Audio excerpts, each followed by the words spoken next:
Muslimin wa akhwatul muslimat yang selalu senantiasa Allah muliakan baik dunia maupun akhirat. Bagaimana lalu dengan kisah seorang Yahudi yang merindukan kepada baginda Rasul sallallahu alaihi wasallam? Maka dikisahkan pada satu ketika ada seorang laki-laki Yahudi yang tinggal di Syam, mengisi hari-hari sabatnya itu untuk mempelajari kitab Taurat.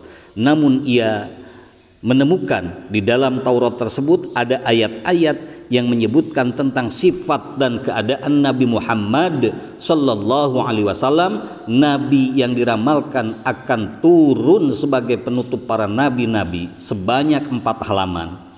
Lalu ia segera memotong ke-4 halaman tersebut dan segera membakarnya. Maka saat itu memang Nabi Muhammad sallallahu alaihi wasallam telah diutus dan telah tinggal di Madinah.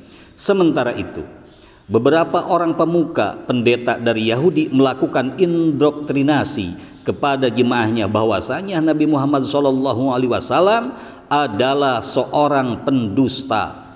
Jika ditemukan sifat dan cerita tentang dirinya di dalam Taurat, maka harus memotong dan membakarnya karena itu merupakan ayat-ayat tambahan di dalam Taurat yang tidak benar, kata si Yahudi tersebut. Lelaki Yahudi dari Syam tersebut adalah salah satu anggota dari sekte Yahudi tersebut.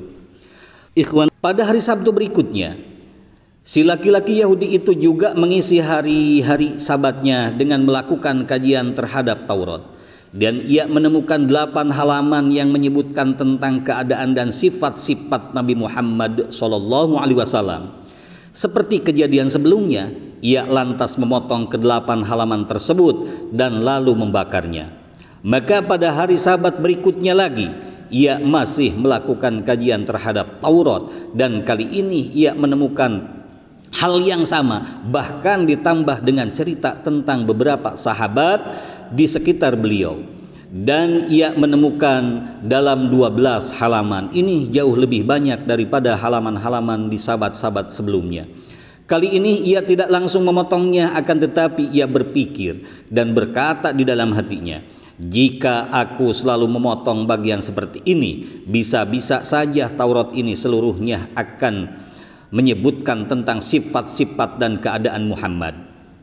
Tentunya kita tidak tahu pasti apakah memang kandungan Taurat itu seperti itu, atau memang Allah Subhanahu wa taala telah menggiring laki-laki Yahudi kepada hidayahnya sehingga setiap kali dipotong akan muncul secara ajaib mukjizat pada halaman-halaman lainnya lebih banyak lagi dan lebih lengkap tentang keadaan Nabi Muhammad sallallahu alaihi wasallam.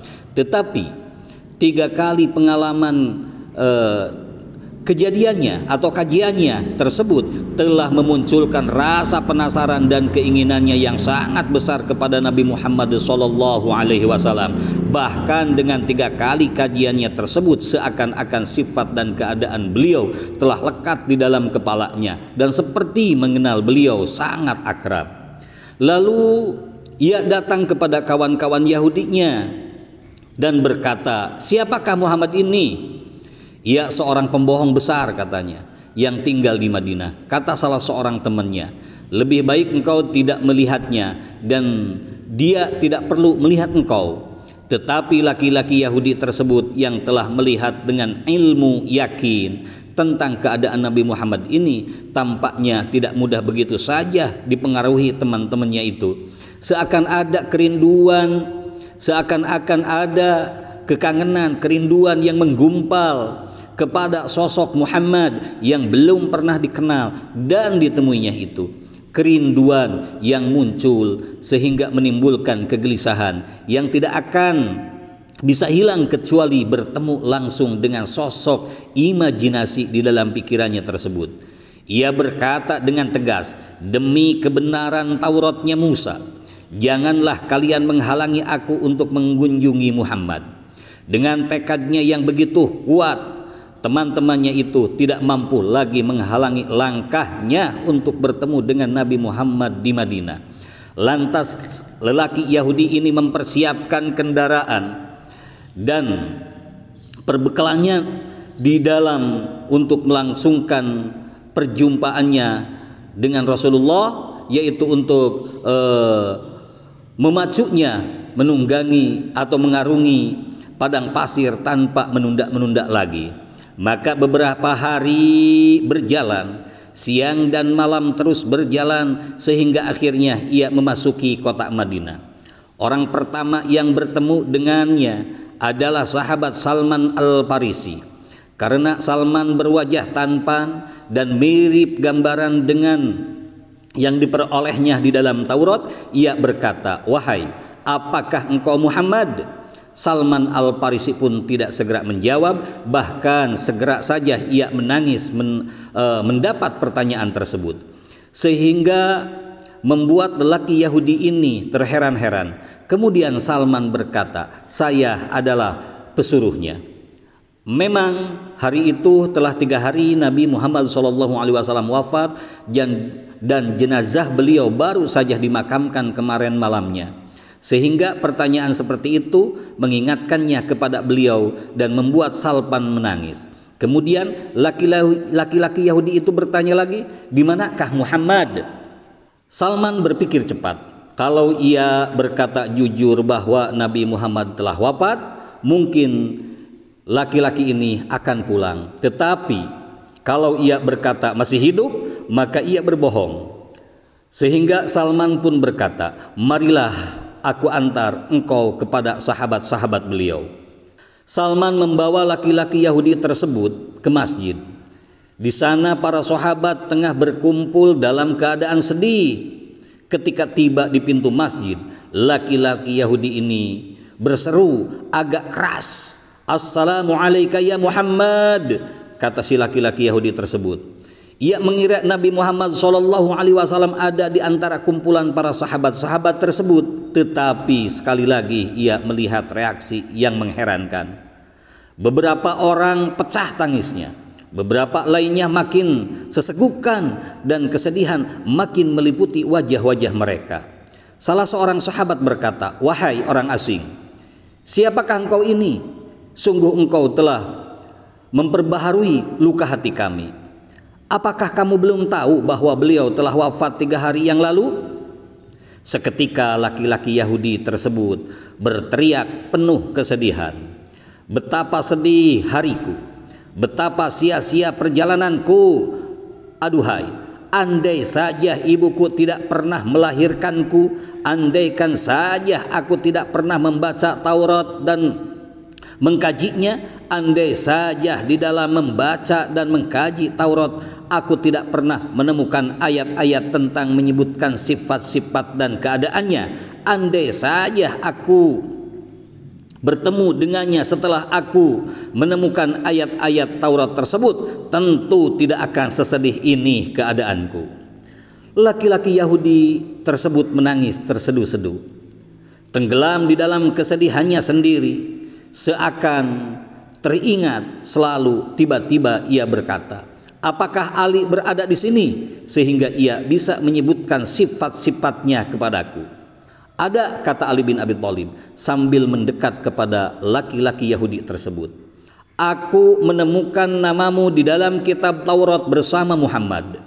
Tolong engkau ceritakan kepadaku ciri-ciri Nabi Muhammad." Lalu Sayyidina Ali bin Abi Thalib pun berkata bahwasanya Rasulullah sallallahu alaihi wasallam itu tidak tinggi dan tidak pendek. Kepalanya bulat, dahinya lebar, kedua matanya tajam, kedua alisnya tebal, beliau tertawa, keluar cahaya dari sela-sela giginya. Dadanya berbulu, telapak tangannya berisi, telapak kakinya cekung, lebar langkahnya, dan di antara 2 belikat beliau ada tanda khatamun nubuwah. "Engkau benar wahai Ali," kata lelaki Yahudi tersebut. "Seperti itulah ciri-ciri Nabi Muhammad yang disebutkan di dalam kitab Taurat. Apakah masih ada sisa baju beliau sehingga aku bisa menciuminya?" "Masih," kata Sayyidina Ali. Kemudian ia meminta tolong kepada Salman Al-Farisi untuk mengambilkan jubah Rasulullah sallallahu alaihi wasallam yang disimpan oleh Sayyidah Fatimah Az-Zahra binti Rasulillah sallallahu alaihi wasallam, yang merupakan istri daripada Sayyidina Ali karamallahu wajhah radhiyallahu taala anhu. Kemudian Salman pun segera bangkit menuju tempat kediaman Sayyidah Fatimah. Di depan pintu rumahnya ia mendengar tangis Sayyidina Hasan dan Sayyidina Husain, cucu kecintaan daripada baginda Rasul sallallahu alaihi wasallam. Sambil mengetuk pintu, Salman pun berkata, "Wahai tempat kebanggaan para nabi, wahai tempat hiasan para wali, siapakah yang mengetuk pintu yatim?" Kata Sayyidah Fatimah menyambut dari dalam. "Saya Salman," kata Salman. Kemudian ia menyebutkan maksud kedatangannya sesuai yang dipesankan oleh Sayyidina Ali karamallahu wajhah radhiyallahu taala anhu. "Siapakah yang akan memakai jubah ayahku?" kata Sayyidah Fatimah sambil menangis. Salman menceritakan peristiwa berkaitan dengan lelaki Yahudi tersebut. Lalu Sayyidah Fatimah mengeluarkan jubah Rasulullah sallallahu alaihi wasallam yang terdapat 7 tambalan dengan tali serat kurma dan menyerahkannya kepada Salman, yang langsung membawanya ke masjid. Setelah menerima jubah tersebut dari Salman, Sayyidina Ali menciumnya diiringi haru dan tangis sehingga sembab matanya. Jubah Rasulullah sallallahu alaihi wasallam tersebut beredar dari satu sahabat ke sahabat lainnya yang hadir di situ. Mereka menciuminya dan banyak yang menangis karena haru dan rindu kepada Nabi Muhammad sallallahu alaihi wasallam, dan terakhir jatuhlah ke tangan Yahudi tersebut. Lantas laki-laki Yahudi ini mencium dan mendekap erat jubah Nabi Muhammad SAW seraya berkata, "Betapa harumnya jubah ini." Dengan tetap mendekat jubah tersebut, laki-laki Yahudi ini mendekat ke makam baginda Rasul SAW, kemudian menengadahkan kepalanya ke langit dan berkata, "Wahai Tuhanku, saya bersaksi bahwa Engkau adalah Zat yang Esa, tunggal dan tempat bergantung segala sesuatu, dan saya bersaksi bahwa orang yang berada di kubur ini adalah Rasulmu dan kekasihmu. Saya membenarkan segala apa yang ia ajarkan. Wahai Allah, jika Engkau menerima keislamanku, maka cabutlah nyawaku sekarang." Tidak lama kemudian laki-laki Yahudi tersebut terkulai jatuh dan meninggal dunia di saat itu pula, sehingga Sayyidina Ali dan para sahabat lainnya ikut terharu dan sedih melihat keadaan si Yahudi tersebut. Mereka segera memandikan dan mengurus jenazah laki-laki Yahudi tersebut yang telah menjadi muslim tersebut dan memakamkannya di Jannatul Baqiyah. Laki-laki Yahudi ini bukanlah termasuk sahabat Nabi. Bahkan dalam keislamannya tersebut belum satupun dia salat, belum mengerjakan satu keparduan pun yang lain. Tetapi kecintaan dan kerinduannya kepada Nabi Muhammad SAW membuatnya pantas kalau dimakamkan di Jannatul Baqi, disandingkan dengan para sahabat-sahabat beliau yang lainnya. Baik, saudaraku ikhwanul muslimin wa akhwatul muslimat, semoga di dalam hati kita bertambah rasa kecintaan, rasa kerinduan kepada baginda Rasulullah SAW, dan semoga baik dunia maupun akhirat kita selalu mendapatkan syafaat daripada Nabi Muhammad SAW.